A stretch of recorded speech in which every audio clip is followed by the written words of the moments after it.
The Adventure of the Beryl Coronet by Arthur Conan Doyle.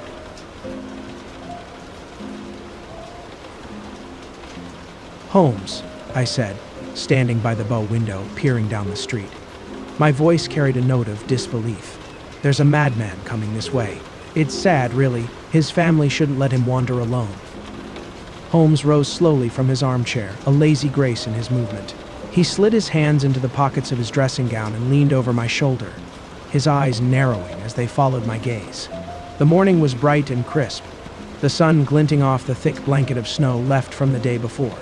It sparkled in the cold light, untouched and pristine on the footpaths, though the center of Baker Street bore the messy imprint of passing carriages, churned into a brown, uneven trail. The pavement was scraped clean but remained treacherously slick, keeping most people indoors. The street was nearly empty, save for one man who moved toward us with a strange, almost frantic urgency. He was around 50, tall and stout, with a face that might once have commanded respect. His clothing was impeccable. A black frock coat hugged his broad shoulders, his hat gleamed under the winter sun, and his pearl gray trousers were perfectly tailored. Yet, despite his dignified appearance, his behavior was bizarrely out of place. He was running, stumbling forward in fits and starts, as if his legs struggled to obey him. His arms flailed, his head wobbled, and his face contorted wildly, grimacing as though he were battling some unseen torment. "What on earth is wrong with him?" I asked, my voice tinged with concern. "He's staring at the house numbers as if he's lost." Holmes's lips curled into a slight smile. "I believe he's coming here," he said, his fingers rubbing together thoughtfully. "Here?" "Yes. I'd wager he needs my help. Those movements, I've seen them before." "Ha! Look, didn't I say so?" The man suddenly lunged at our door, his hand gripping the bell pull with such desperation that the echoing clang shattered the morning stillness. Moments later, he burst into our room. His chest heaved as he fought to catch his breath, his limbs still twitching with nervous energy. Yet, what struck me most was his face. His eyes were wide, filled with such raw grief and despair that any amusement I'd felt vanished instantly, replaced by a cold chill of dread. He swayed where he stood, his body trembling as his fingers clawed at his hair, his mouth opening and closing as if the words were trapped inside him. He looked like a man on the brink of madness, his spirit stretched to its breaking point. Then, suddenly, he sprang to his feet and slammed his head against the wall with such force that we both rushed towards him. We pulled him away and brought him to the center of the room. Sherlock Holmes eased him into the armchair, then sat beside him, gently patting his hand. His voice was calm, soothing. Holmes knew exactly how to use that tone. "You've come to tell me your story, haven't you?" he said softly. "You seem exhausted from the rush. Take a moment to catch your breath, and then I'll be glad to help with whatever problem you're facing." For a minute, the man sat there, chest heaving, battling his emotions. He wiped his brow with a handkerchief, pressed his lips together, and finally looked up at us. "You must think I'm mad," he murmured. Holmes's expression softened. "I can see you've been through something terrible." "God knows I have," the man said, his voice shaking. "It's enough to drive a man insane. So sudden, so dreadful. Public disgrace. I could have faced that. My reputation's spotless. And private suffering. Well, every man faces that. But both, at once, in this horrific way. It's shaken me to my core. And it's not just me. Even the noblest in the land could suffer if this isn't resolved." Holmes leaned in, his voice gentle but firm. "Take your time. Start at the beginning. Who are you and what has happened to you?" The man took a steadying breath. "My name is Alexander Holder. Perhaps you recognize it. I'm of the banking firm Holder and Stevenson on Threadneedle Street." Indeed, we knew the name well. Holder and Stevenson was one of the most respected private banks in London. What calamity could have brought such a prominent figure to this state of despair? We waited, curiosity burning as he gathered himself to continue. "I know time is precious," he said. "That's why I came straight here when the police inspector suggested I seek your help. I took the underground to Baker Street, then hurried on foot. The cabs are so slow in this snow. That's why I was out of breath. I'm not a man accustomed to exercise, but I feel better now. I'll explain everything, as clearly and as briefly as I can. It is, of course, well known to you that, in a successful banking business, as much depends on our ability to find profitable investments for our funds as it does on expanding our connections and increasing the number of our depositors. One of our most lucrative avenues is in the form of loans, provided the security is beyond question. We've pursued this strategy quite extensively in recent years, and there are many noble families to whom we have advanced substantial sums, secured against their prized collections, pictures, libraries, or silverware. Yesterday morning, as I sat in my office at the bank, a clerk brought in a card. The name on it made me start, for it was none other than... Well, perhaps it's best even now to withhold that name. Suffice it to say, it is a name known in every corner of the world, one of the highest, most revered names in all of England. I was humbled by the honor and attempted, as he entered, to express my respect, but he spoke swiftly, with the air of a man eager to conclude an unpleasant duty. "Mr. Holder," he said, his voice steady, "I understand that you are in the practice of advancing money." "The firm does so," I replied, "when the security is sound." His eyes met mine, resolute and unyielding. "It is absolutely essential," he continued, "that I have £50,000 at once. Of course, I could borrow such a trifling amount many times over from my friends, but I prefer to handle this as a matter of business, personally and discreetly. In my position, you understand, it would be unwise to place myself under personal obligation." I considered this carefully. "May I ask how long you require the sum?" "By next Monday, a large amount is due to me," he explained. "I will, without question, repay what you advance, along with whatever interest you deem appropriate. But the money must be in my hands at once." I hesitated, my mind racing. "I would gladly provide the sum from my own private funds," I said, "were it not for the strain it would impose. However, if the loan is to be made in the firm's name, then, even in your case, I must insist on every necessary precaution out of fairness to my partner." He seemed almost relieved. "I would prefer it that way," he replied, his voice firm. He then lifted a square black Morocco case that had been resting beside his chair. His fingers brushed the polished surface as he looked up. "You have doubtless heard of the Beryl Coronet? One of the most precious public possessions of the Empire," I said, my voice tinged with awe. "Precisely." He opened the case, and there, nestled in soft, flesh-colored velvet, lay the magnificent piece of jewelry he had named. It gleamed with a light of its own, each gem shimmering as though alive. "There are 39 enormous barrels," he explained, his fingers lightly brushing the edge of the coronet, "and the value of the gold chasing. It is beyond calculation. Even the most conservative estimate would place the worth of this coronet at double the sum I have requested.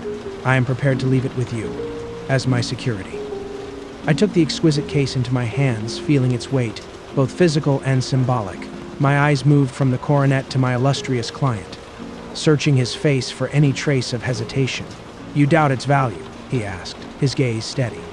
"Not at all. I only doubt," I hesitated, "the propriety of my leaving it," he finished my thought, a faint smile touching his lips. "Rest assured, I would not consider it if I were not absolutely certain that I could reclaim it in 4 days. It is merely a formality. Is the security sufficient?" "Ample." His expression softened. "You understand, Mr. Holder, that by entrusting you with this, I am demonstrating immense confidence. Confidence rooted in all I have heard of your integrity. I rely on you not only for discretion, but above all, for the utmost care in safeguarding this coronet.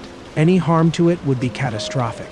A public scandal would be inevitable, and any damage, even the slightest, would be almost as devastating as its complete loss. There are no other barrels in existence to match these.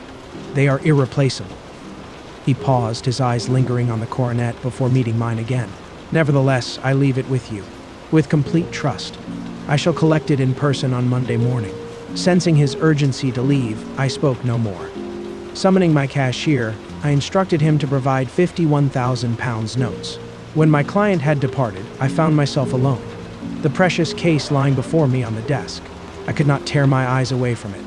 The responsibility weighed on me, heavier than I had anticipated. This was no ordinary jewel. It was a national treasure. A public scandal of unimaginable magnitude would erupt if anything were to happen to it. I already felt a pang of regret for agreeing to take charge of it. Yet, the decision had been made. There was no going back. Resolving to protect it as best I could, I secured it in my private safe and tried to return to my work. But the thought of the coronet lingered, a constant shadow over my mind. When evening fell, unease crept in. Was it wise to leave something so valuable behind, even locked away? Safes had been broken into before. What guarantee did I have that mine would be any different? If anything were to happen, how terrible my position would be. The thought chilled me. I resolved then and there that for the next few days, I would carry the case with me wherever I went. It would never leave my sight. With this in mind, I hailed a cab and rode home to Streatham, the jewel clutched tightly in my hands. I did not breathe freely until I had taken it upstairs and secured it in the bureau of my dressing room, locking it away with trembling fingers. Turning to Holmes, I continued, "Now, Mr. Holmes, you must understand my household fully, for it is essential to the story. My groom and page sleep out of the house, so they can be dismissed from suspicion. I have 3 maid servants who have been with me for many years. Their loyalty is beyond question. Then there is Lucy Parr, the second waiting maid. She has been with us only a few months, but she came with an excellent reference and has proven herself reliable. She is a very pretty girl, perhaps too pretty, as she has attracted admirers who sometimes loiter near the house. That is the only fault we have found in her. Yet we believe her to be good and trustworthy in every way." I paused, my thoughts turning to my family. As for my family, it is small, and I can explain quickly. I am a widower with an only son, Arthur. He has been a disappointment to me, Mr. Holmes, a grievous disappointment. My voice faltered before I continued. Perhaps I am to blame. People say I have spoiled him, and they are probably right. When my dear wife died, he was all I had left to love. I could not bear to see him unhappy, and so I never denied him anything. Looking back, I see now that perhaps a firmer hand would have served him better. But I meant only to do right by him. A shadow crossed my face. I had hoped he would follow me into my business, but he was not suited to it. He was wild, impulsive, and I could not trust him with large sums of money. When he was young, he joined an aristocratic club. With his charm and good manners, he quickly became close to men of wealth and extravagant habits. He learned to gamble recklessly and wasted money on the turf. Time and again, he came to me, pleading for advances on his allowance to cover his debts of honor. I clenched my fists as I spoke. He truly tried to free himself from this destructive lifestyle, but each time Sir George Burnwell would draw him back. I could hardly blame him. Sir George Burnwell is a man of the world, charming, sophisticated, impossibly handsome. He has visited my house many times, and even I have felt the allure of his company. He is a brilliant conversationalist and has seen everything, been everywhere. Yet, when I reflect on him from a distance, I feel a cold unease. His words are cynical. His eyes have a cruel glint. I cannot trust him, and neither can my niece Mary. She has a woman's sharp intuition, and she shares my distrust. I softened as I spoke of her. Mary is my brother's daughter. When he passed away 5 years ago, I took her in and have loved her as my own. She is the light of my home, gentle, kind, and beautiful. She manages my household with grace and efficiency. I do not know how I would manage without her. Only once has she ever defied my wishes. My son, Arthur, loves her dearly. He has asked for her hand in marriage twice, and twice she has refused him. It broke my heart, for if anyone could have guided him to a better life, it would have been her. I believe marriage to her might have saved him. But now, alas, that hope is lost, forever lost. I took a steadying breath. Now, Mr. Holmes, you know the people under my roof. I shall continue with my miserable story.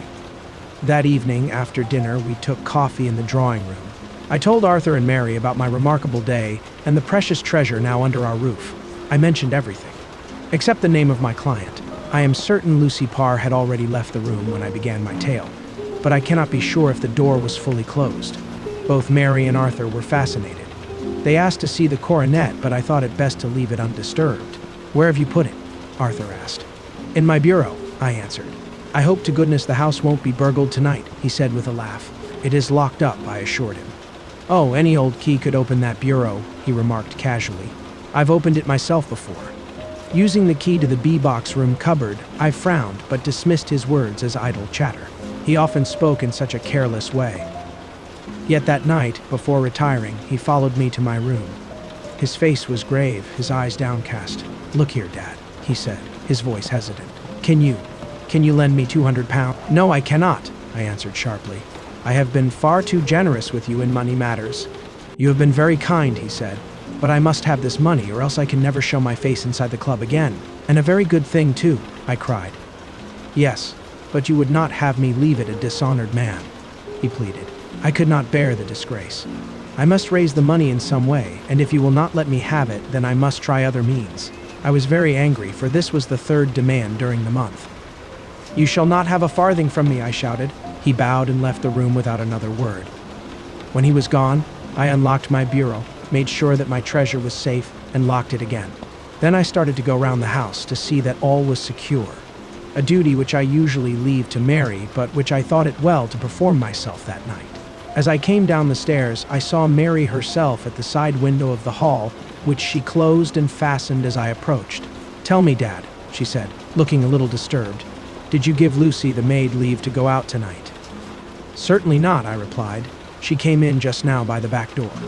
I have no doubt that she has only been to the side gate to see someone, but I think that it is hardly safe and should be stopped. You must speak to her in the morning, or I will if you prefer it. Are you sure that everything is fastened? Quite sure, Dad. Then, good night. I kissed her and went up to my bedroom again, where I was soon asleep. I am endeavoring to tell you everything, Mr. Holmes, which may have any bearing upon the case, but I beg that you will question me upon any point which I do not make clear. Holmes replied, On the contrary, your statement is singularly lucid. I come to a part of my story now in which I should wish to be particularly clear. I am not a very heavy sleeper, and the anxiety in my mind tended, no doubt, to make me even less so than usual. About 2 a.m, I was awakened by some sound in the house. It had ceased before I was fully awake, but it had left an impression behind it as though a window had gently closed somewhere. I lay listening with all my ears. Suddenly, to my horror, there was a distinct sound of footsteps moving softly in the next room. I slipped out of bed, all palpitating with fear, and peeped around the corner of my dressing room door. Arthur, I screamed, you villain! You thief! How dare you touch that coronet? The gas was half up as I had left it, and my unhappy boy, dressed only in his shirt and trousers, was standing beside the light, holding the coronet in his hands.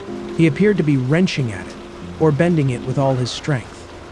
At my cry, he dropped it from his grasp and turned as pale as death.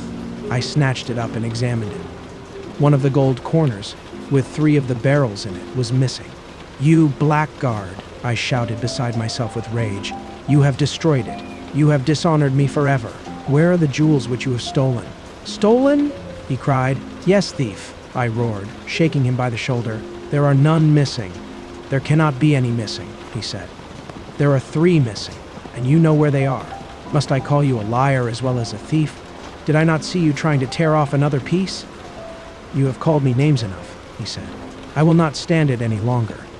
I shall not say another word about this business, since you have chosen to insult me. I will leave your house in the morning and make my own way in the world. You shall leave it in the hands of the police, I cried, half mad with grief and rage. I shall have this matter probed to the bottom. You shall learn nothing from me, he responded with a passion I did not think was in his nature. If you choose to call the police, let the police find what they can. By this time, the whole house was astir, for I had raised my voice in my anger. Mary was the first to rush into my room, and at the sight of the coronet and of Arthur's face, she read the whole story and with a scream, fell down senseless on the ground. I sent the housemaid for the police and put the investigation into their hands at once. When the inspector and a constable entered the house, Arthur, who had stood sullenly with his arms folded, asked me whether it was my intention to charge him with theft. I answered, It has ceased to be a private matter but has become a public one since the ruined coronet was national property. I was determined that the law should have its way in everything. At least, said he, you will not have me arrested at once. It would be to your advantage as well as mine if I might leave the house for 5 minutes. That you may get away, or perhaps that you may conceal what you have stolen, said I. And then, realizing the dreadful position in which I was placed, I implored him to remember that not only my honor, but that of one who was far greater than I was at stake. He threatened to raise a scandal which would convulse the nation. He might avert it all if he would, but tell me what he had done with the 3 missing stones. You may as well face the matter, said I. You have been caught in the act, and no confession could make your guilt more heinous. If you but make such reparation as is in your power, by telling us where the barrels are, all shall be forgiven and forgotten. Keep your forgiveness for those who ask for it, he answered, turning away from me with a sneer. I saw then that he was too hardened for any words of mine to influence him. There was but one way for it. I called in the inspector and gave him into custody. A search was made at once, not only of his person, but of his room, and of every portion of the house where he could possibly have concealed the gems. But no trace of them could be found, nor would the wretched boy open his mouth for all our persuasions and our threats. This morning he was removed to a cell, and I, after going through all the police formalities, hurried round to you to implore you to use your skill in unraveling the matter. The police have openly confessed that they can at present make nothing of it. You may go to any expense which you think necessary.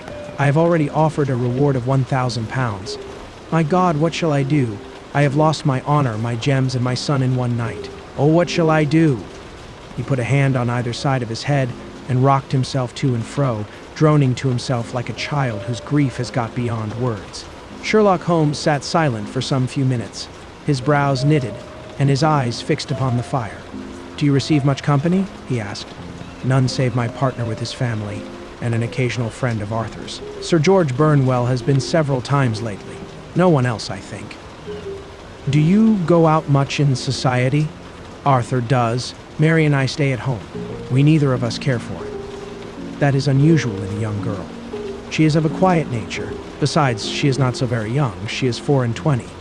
This matter, from what you say, seems to have been a shock to her also. Terrible. She is even more affected than I. You have neither of you any doubt as to your son's guilt. How can we have when I saw him with my own eyes with the coronet in his hands? I hardly consider that a conclusive proof. Was the remainder of the coronet at all injured? Yes, it was twisted. Do you not think, then, that he might have been trying to straighten it? God bless you. You are doing what you can for him and for me, but it is too heavy a task. What was he doing there at all? If his purpose were innocent, why did he not say so? Precisely. And if it were guilty, why did he not invent a lie? His silence appears to me to cut both ways. There are several singular points about the case. What did the police think of the noise which awoke you from your sleep? They considered that it might be caused by Arthur's closing his bedroom door. A likely story. As if a man bent on felony would slam his door so as to wake a household. What did they say, then, of the disappearance of these gems? They are still sounding the planking and probing the furniture in the hope of finding them. Have they thought of looking outside the house? Yes, they have shown extraordinary energy. The whole garden has already been minutely examined. Now, my dear sir, said Holmes, is it not obvious to you now that this matter really strikes very much deeper than either you or the police were at first inclined to think? It appeared to you to be a simple case. To me, it seems exceedingly complex. Consider what is involved by your theory. You suppose that your son came down from his bed, went, at great risk, to your dressing room, opened your bureau, took out your coronet, broke off by main force a small portion of it, went off to some other place, concealed 3 gems out of the 39 with such skill that nobody can find them, and then returned with the other 36 into the room in which he exposed himself to the greatest danger of being discovered. I ask you now, is such a theory tenable? But what other is there? Cried the banker with a gesture of despair. If his motives were innocent, why does he not explain them? It is our task to find that out, replied Holmes. So now, if you please, Mr. Holder, we will set off for Streatham together and devote an hour to glancing a little more closely into details. My friend insisted upon my accompanying them in their expedition, which I was eager enough to do, for my curiosity and sympathy were deeply stirred by the story to which we had listened. I confess that the guilt of the banker's son appeared to me to be as obvious as it did to his unhappy father.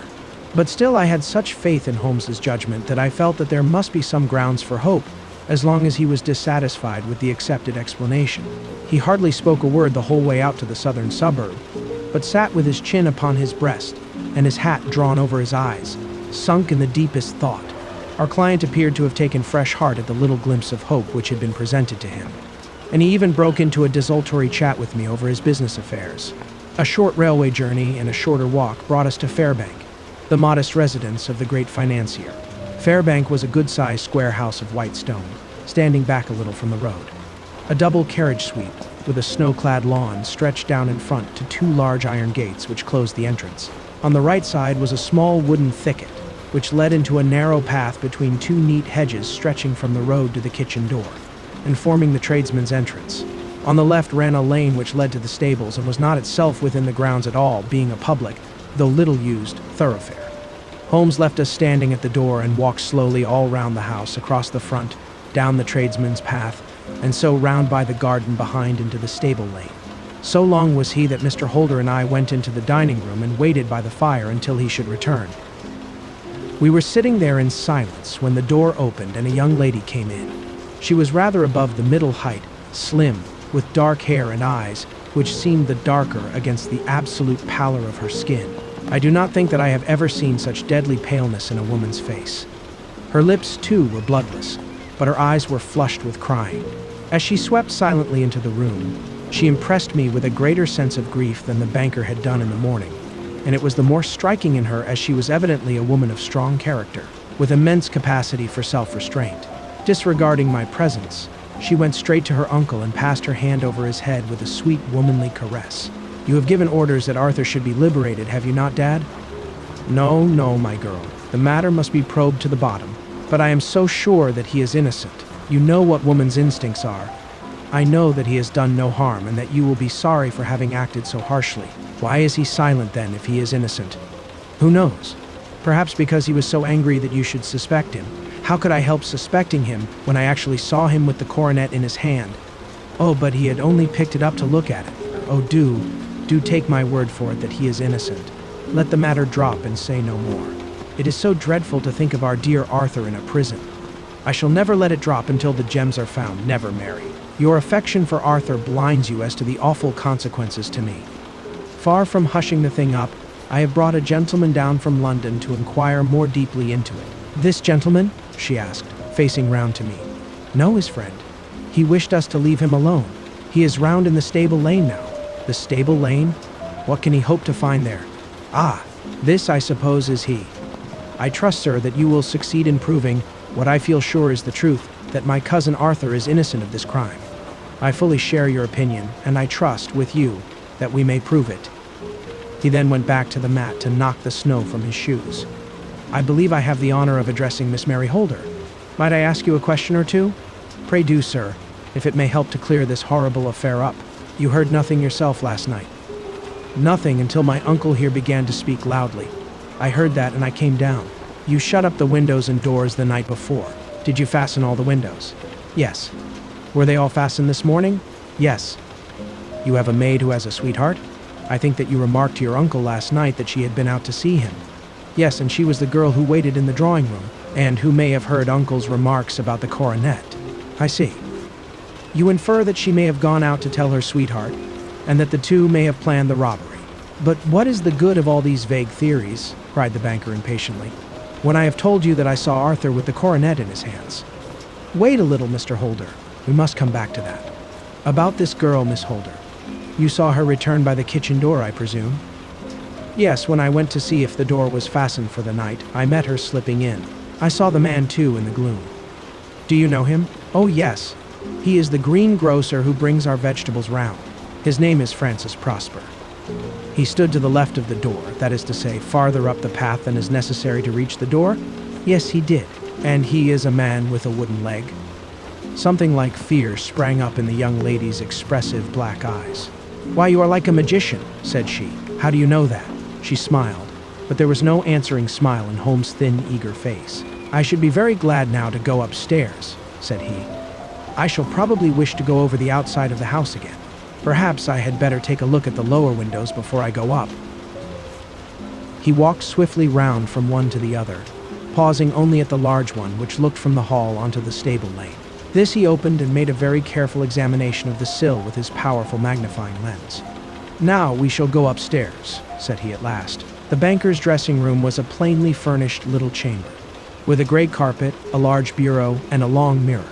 Holmes went to the bureau first and looked hard at the lock. "Which key was used to open it?" he asked. "That which my son himself indicated, that of the cupboard of the lumber room." "Have you it here?" "That is it on the dressing table." Sherlock Holmes took it up and opened the bureau. "It is a noiseless lock," said he. "It is no wonder that it did not wake you. This case, I presume, contains the coronet. We must have a look at it." He opened the case, and taking out the diadem, he laid it upon the table. It was a magnificent specimen of the jeweler's art, and the 36 stones were the finest that I have ever seen.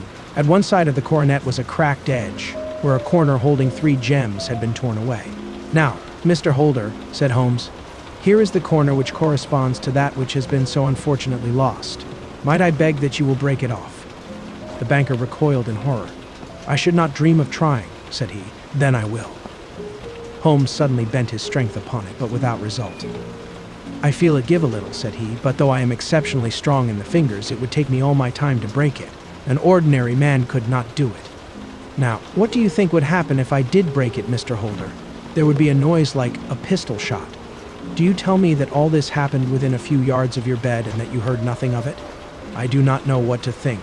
It is all dark to me. But perhaps it may grow lighter as we go. What do you think, Miss Holder?" I confess that I still share my uncle's perplexity. "Your son had no shoes or slippers on when you saw him?" "He had nothing on save only his trousers and shirt. Thank you. We have certainly been favored with extraordinary luck during this inquiry, and it will be entirely our own fault if we do not succeed in clearing the matter up. With your permission, Mr. Holder, I shall now continue my investigations outside." He went alone, at his own request, for he explained that any unnecessary footmarks might make his task more difficult. For an hour or more he was at work, returning at last with his feet heavy with snow and his features as inscrutable as ever. "I think that I have seen now all that there is to see, Mr. Holder," said he. "I can serve you best by returning to my rooms. But the gems, Mr. Holmes, where are they?" "I cannot tell." The banker wrung his hands. "I shall never see them again," he cried. "And my son, you give me hopes? My opinion is in no way altered.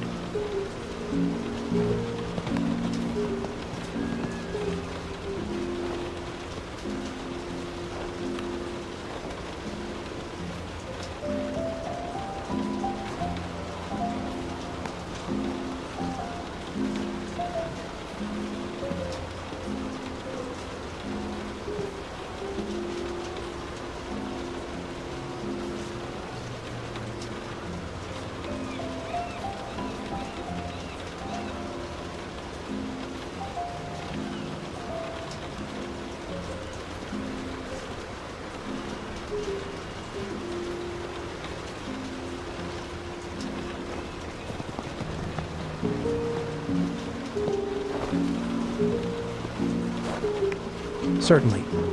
Below is a narration of the provided text, formatted for an AI voice to read aloud. You can copy and paste this into a text-to-speech tool, or an AI voice platform for narration. The banker wrung his hands. "I shall never see them again," he cried. "And my son, you give me hopes. My opinion is in no way altered.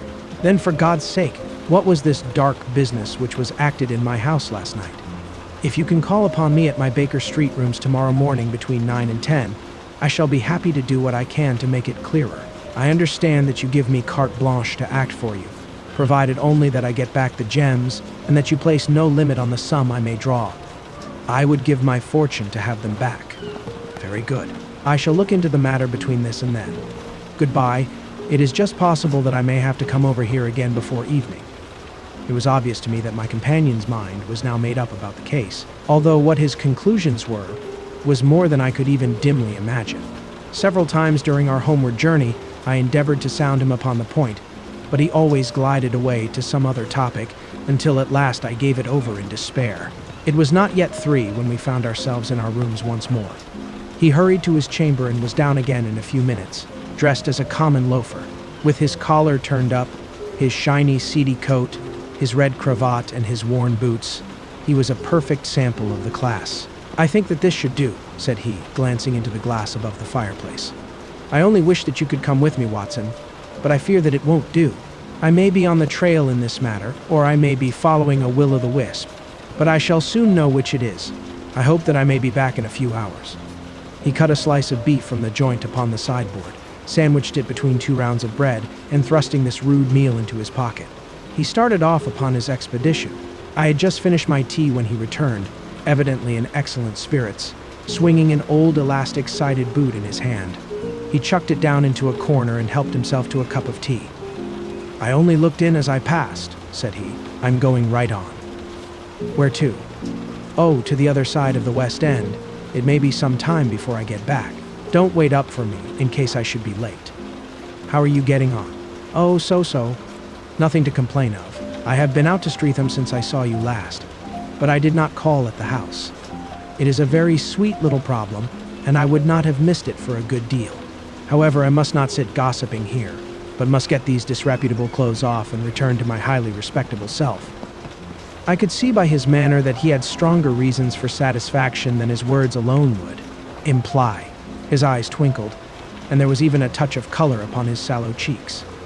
He hastened upstairs, and a few minutes later, I heard the slam of the hall door, which told me that he was off once more upon his congenial hunt. I waited until midnight, but there was no sign of his return, so I retired to my room. It was no uncommon thing for him to be away for days and nights on end when he was hot upon a scent, so that his lateness caused me no surprise. I do not know at what hour he came in, but when I came down to breakfast in the morning, there he was with a cup of coffee in one hand and the paper in the other, as fresh and trim as possible. "You will excuse my beginning without you, Watson," said he. "But you remember that our client has rather an early appointment this morning." "Why, it is after 9 now," I answered. "I should not be surprised if that were he. I thought I heard a ring." It was indeed our friend the financier. I was shocked by the change which had come over him, for his face, which was naturally of a broad and massive mold, was now pinched and fallen in, while his hair seemed to me at least a shade whiter. He entered with a weariness and lethargy which was even more painful than his violence of the morning before, and he dropped heavily into the armchair which I pushed forward for him. "I do not know what I have done to be so severely tried," said he. "Only 2 days ago I was a happy and prosperous man, without a care in the world. Now I am left to a lonely and dishonored age. One sorrow comes close upon the heels of another. My niece, Mary, has deserted me." "Deserted you?" "Yes. Her bed this morning had not been slept in, her room was empty, and a note for me lay upon the hall table. I had said to her last night, in sorrow and not in anger, that if she had married my boy, all might have been well with him. Perhaps it was thoughtless of me to say so. It is to that remark that she refers in this note, my dearest uncle. I feel that I have brought trouble upon you, and that if I had acted differently, this terrible misfortune might never have occurred. I cannot, with this thought in my mind, ever again be happy under your roof, and I feel that I must leave you forever. Do not worry about my future, for that is provided for, and above all, do not search for me, for it will be fruitless labor and an ill service to me. In life or in death, I am ever your loving Mary." What could she mean by that note, Mr. Holmes? Do you think it points to suicide? No, nothing of the kind. It is perhaps the best possible solution. I trust, Mr. Holder, that you are nearing the end of your troubles. Ha! You say so.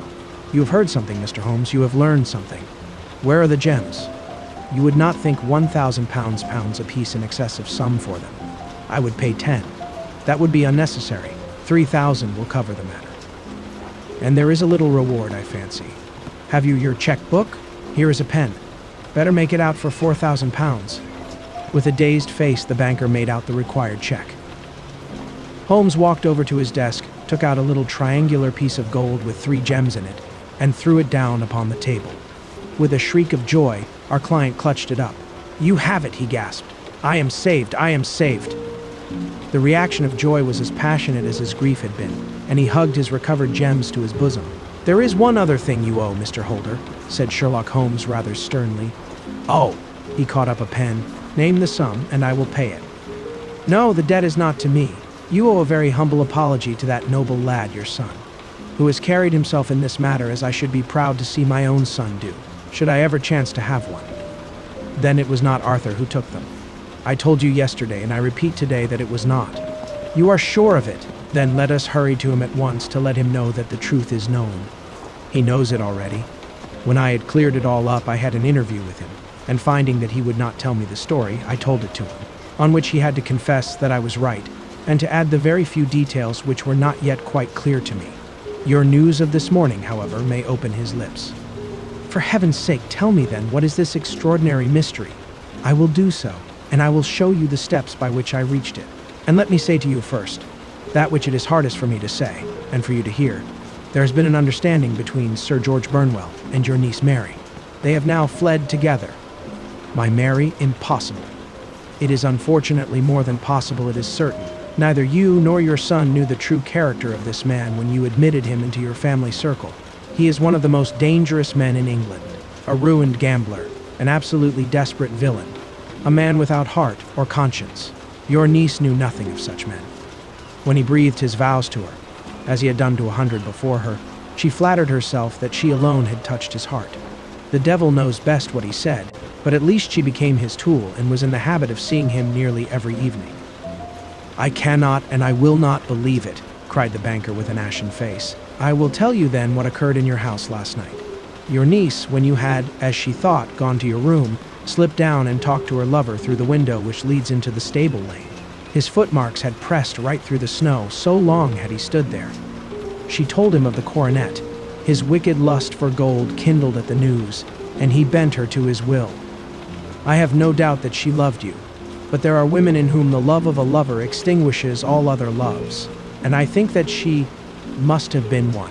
She had hardly listened to his instructions when she saw you coming downstairs, on which she closed the window rapidly and told you about one of the servants' escapade with her wooden-legged lover, which was all perfectly true.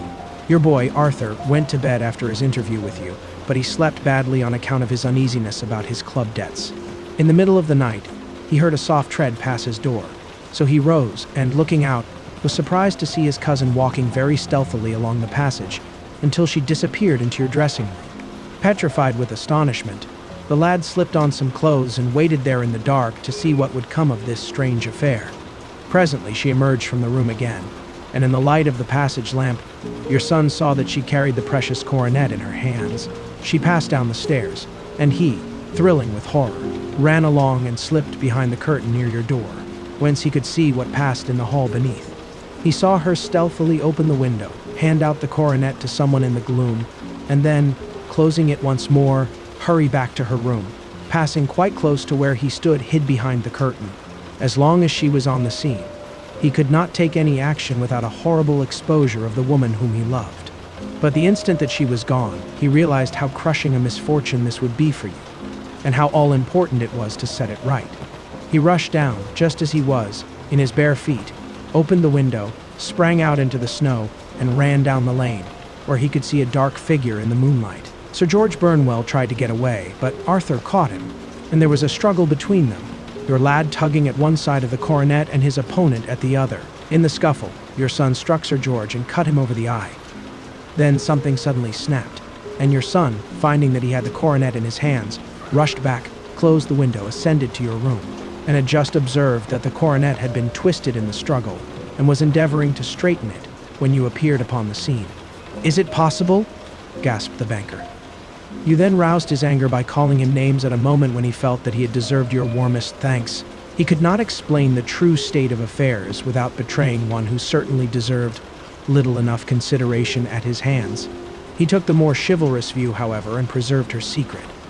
"And that was why she shrieked and fainted when she saw the coronet," cried Mr. Holder. "Oh my God, what a blind fool I have been.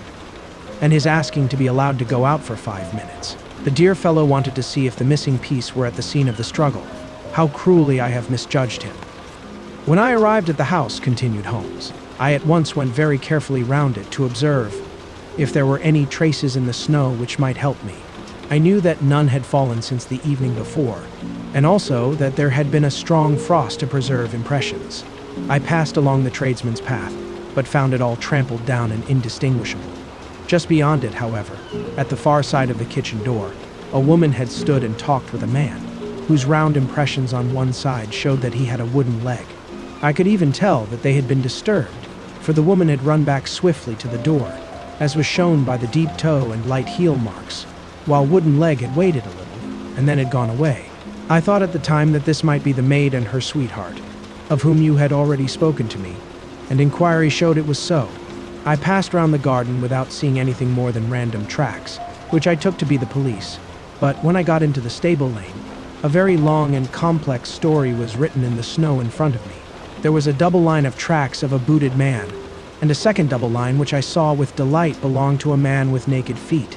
I was at once convinced from what you had told me that the latter was your son. The first had walked both ways, but the other had run swiftly, and as his tread was marked in places over the depression of the boot, it was obvious that he had passed after the other. I followed them up and found they led to the hall window, where Boots had worn all the snow away while waiting. Then I walked to the other end, which was 100 yards or more down the lane. I saw where Boots had faced round, where the snow was cut up as though there had been a struggle, and, finally, where a few drops of blood had fallen to show me that I was not mistaken. Boots had then run down the lane, and another little smudge of blood showed that it was he who had been hurt.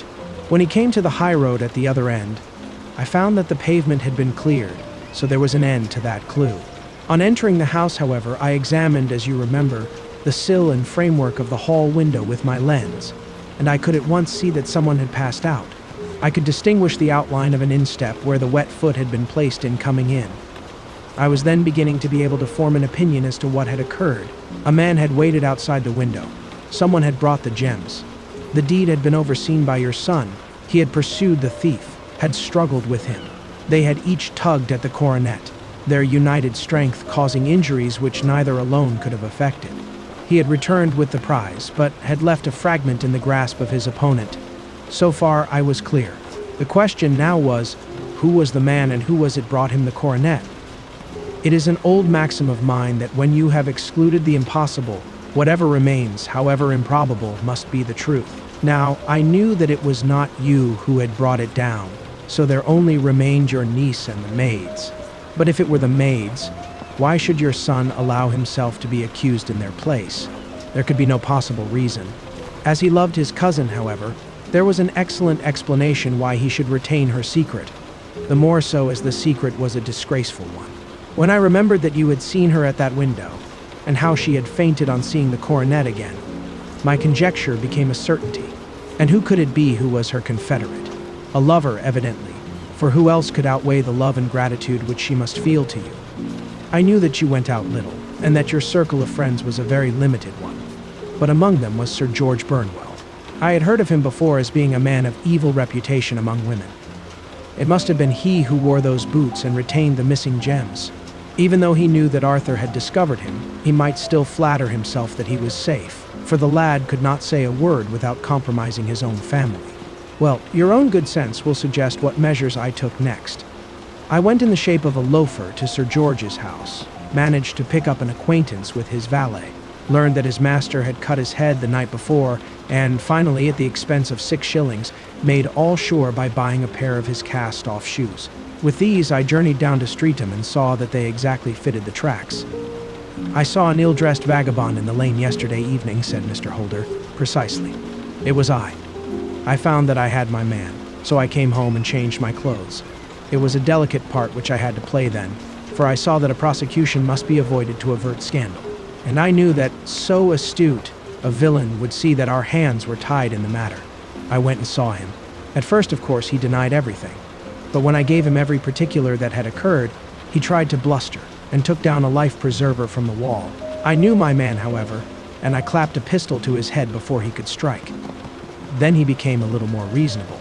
I told him that we would give him a price for the stones he held, £1,000 apiece. That brought out the first signs of grief that he had shown. "Why, dash it all," said he. "I've let them go at 600 for the 3. I soon managed to get the address of the receiver who had them, on promising him that there would be no prosecution. Off I set to him, and after much chaffering I got our stones at £1,000 apiece. Then I looked in upon your son, told him that all was right, and eventually got to my bed about 2 o'clock. After what I may call a really hard day's work. A day which has saved England from a great public scandal," said the banker, rising.